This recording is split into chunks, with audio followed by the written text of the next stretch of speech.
There is a ton of really good information in this video, and I'm excited to share it with you. Buying a home is a massive financial decision, one of the biggest most of us will ever make. And with the recent NAR settlement, the process has changed significantly and what these videos are all about. At the end of this lesson, I'll address the biggest concerns buyers have since the settlement changed things. Do buyers have to pay buyer agent fees now? Spoiler alert, the answer is maybe. But first, I want to cover some of the basics. Starting August 17, 2024, you'll need to sign a written agreement with your real estate agent before you can ever set foot in a house. Why?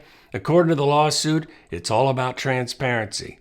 This agreement should clearly outline, number one, the services your agent will provide. Typically, buyer agents are full service. They help you find the house, suggest solid lenders, make the offer, negotiate the purchase, manage inspections and such, and set up the closing. That's the short list. However, because of the settlement and the increased potential a buyer has to pay buyer agent commissions out of pocket, a la carte companies with a menu of services are sure to pop up. I know of two currently.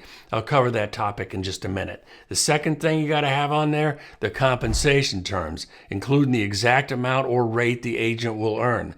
The compensation has to be clearly defined, like a flat fee, percentage, or hourly rate, without vague terms like whatever the seller offers, which frankly was how it commonly worked in the past.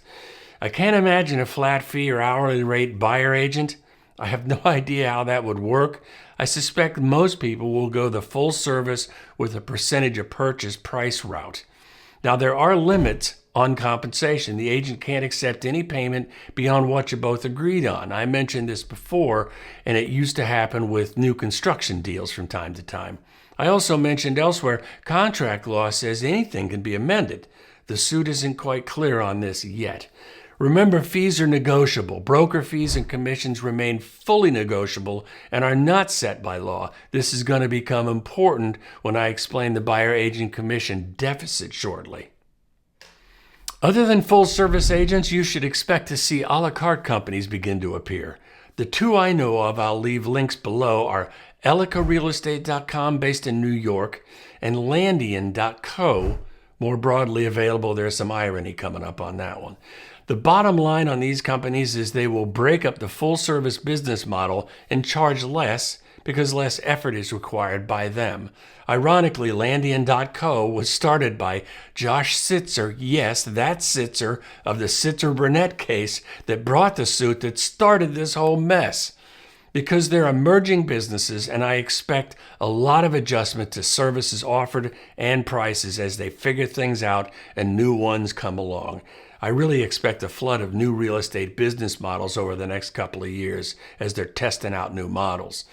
If you research these companies, it may give you some fresh ideas on how to work with your agent. Remember, everything's negotiable. But my advice with this is buyer beware. Please be careful about overestimating your ability to handle negotiations and contract complexities. You really don't want to sign off on a contract only to find out you hate the deal. Again, just be careful. There is some flexibility here. If you're just chatting with an agent at an open house and asking about their services casually, you don't need to sign anything. The signed agreement requirement kicks in only when you're ready to start touring homes in person or virtually. This is where the term working with comes into play. As of today, there's no clarity on this legally. You may also have the opportunity to sign a touring agreement. In short, this is a workaround for buyers and agents with no fees and no commitments, just to tour homes. However, if you choose to work with an agent and want to submit an offer on a house, you must have a signed representation agreement. What about seller-paid compensation? Sellers can still choose to offer compensation to your buyer agent so you, the buyer, doesn't have to cover it. But there's a twist. This offer can't be listed on the MLS, the multiple listing service, which is the shared database where brokers list properties. Pretty sure you know about that. However, sellers can still advertise concessions that cover costs like your closing fees and such. And again, not buyer agent compensation. Seller paid compensation can be advertised on social media and flyers. Pretty much anything but the MLS. The difference between compensation and concessions can be confusing. Compensation refers to how an agent gets paid. Whether it's paid by the seller or the buyer, it's spelled out that way. Concessions are credits given to buyers at closing to lessen the expense of a home purchase. They can be used to pay almost anything, title expenses and closing costs in general. Concessions are typically used to entice a buyer into a contract. Concessions, based on the new rules, cannot be tied to paying a buyer agent. My prediction is, as time goes on, concessions will be offered less and less on listings, making buyers ask for what they want in a contract. The reason I'm telling you this is because, as a buyer, you'll have to decide if you need or want the seller to help financially. You'll have to pick where you want to get the help. Concessions help with closing costs and such, or buyer agent compensation. Without getting unnecessarily deep, depending on the loan type, there are maximum allowed seller contributions. These are called IPCs, or interested party contributions. They can range from 2 to 9%. When buyer agent compensation is added to the mix, as just mentioned, that maximum could be hit pretty easily. So they changed the rules. So now buyer agent compensation does not impact maximum allowable contributions. I'm sure this is confusing, but we'll get through it.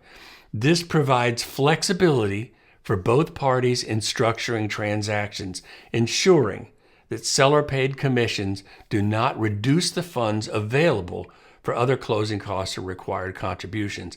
That being said, getting a seller to pay a ton for closing costs and buyer agent commissions, that's another matter altogether. I'm going to call that a heavy lift. Hey, good news, some things haven't changed. Number one, realtors remain bound by a strict code of ethics, ensuring they work in your best interest. This probably comes off sounding like a sales pitch, but it really isn't. We really are committed to watching out for your best interests. Number two, compensation is still fully negotiable. I know I've said this a bunch, but it's actually a new rule that negotiability in real estate transactions is made crystal clear. Just like this, compensation is still fully negotiable. My advice is don't be shy about this. Most people understandably are, but be bold. Ask for what you want.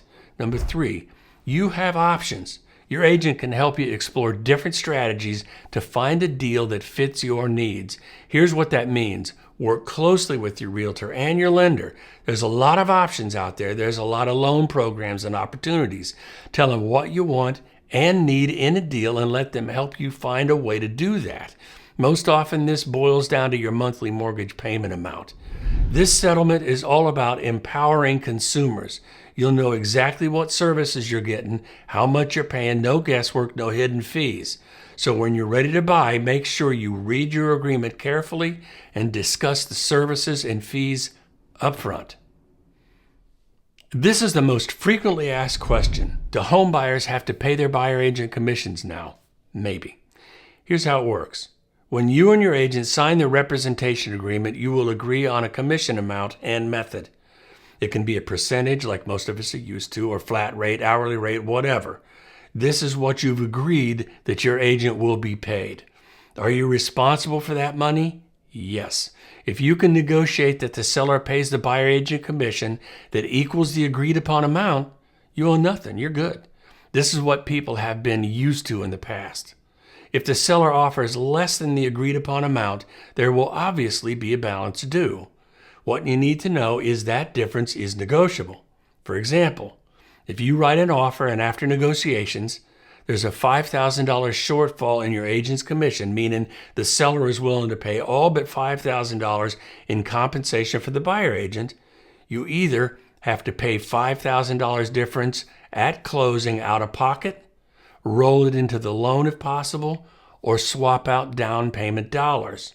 Or you can negotiate with your agent to accept less, or you can walk away from the deal. Now, why would an agent take less, you ask? Because half a loaf is better than none. Some agents will accept this, and some won't. My bet is most will. I mentioned commissions being negotiable before. Make sure you talk about this situation before it happens. Don't be shy about it. Most everyone is uncomfortable with negotiating, but this conversation could be the difference between you getting your home and not. Here's the question. Mr. or Ms. Agent, are you willing to take less if the seller won't cover the entire commission? For a lot of buyers, coming up with an extra $5,000, it just can't be done. For some, they will choose not to, though they could. These buyers will probably walk away from the deal. Will the threat of walking away get the seller to capitulate? Maybe, maybe not. Just know if you say no and they say no and you walk away, there is likely no coming back from that. Make double sure you can walk away from a house with no regrets. Here's another situation that seems to be happening a lot. This is a killer tip. A buyer finds a home they like, but the seller won't say if they'll help cover buyer agent commission. This is where the seller won't commit to anything, and that's when you'll hear, put it in the offer. I've heard of buyers telling their agent, don't include showings where the seller isn't saying if they'll help or not. This is where buyers walk away from a house before even looking at it because of the risk of having to cover commissions. Please don't do this. Remember, new rules, new normal. When this happens, you find a house where the seller won't commit to anything, and you already know you don't have the funds to cover the difference, go through the offer process anyway. I know it sounds like a hassle, but make the offer. The reason is, for a seller, once they get started in the offer process, even if they were going to pull up short on paying a buyer agent commission, they may change their mind just to finish the deal. When anyone gets into a negotiation, they'll start thinking about the bottom line and the finish line. What am I left with? Do I really want to start all over again? When they rerun the calculations, they often decide just moving on is worth taking a little less than they want. The problem here is you'll never know if a seller will make that decision until you put them in the position of losing it. I think more times than not, you'll be surprised by the outcome. Remember, a successful negotiation is where both sides win a little and lose a little. It's also true the deal may die on the battlefield too. You may very well have to walk away from the deal. That's just part of the process sometimes. If your agent insists on you not even trying, my suggestion, find another agent. They have not learned the very valuable lesson. You don't really know what a seller will do until they're under pressure. Here's another awesome tip to remember. It's an excellent negotiation tactic. Always counter, make the other side say no. I worked with a pretty famous agent in my town. Terry DeSelms is his name. He sold thousands and thousands of homes, and he taught me this. Never be the one who says no to a counter. Make the other side do it. If you've been fussing with a deal back and forth, always counter, even if it's $1,000. Make the other side say no. The reason is you never really know what they'll accept. There's so much more than a number in real estate negotiations, and you have no idea what 99% of it is. Relationships, job, house is too big. That advice has won me and my clients more deals over the years than you'd ever believe. Every single time we'd counter some stupid, meaningless number just to keep things rolling, and they accepted it, we got the biggest kick out of that.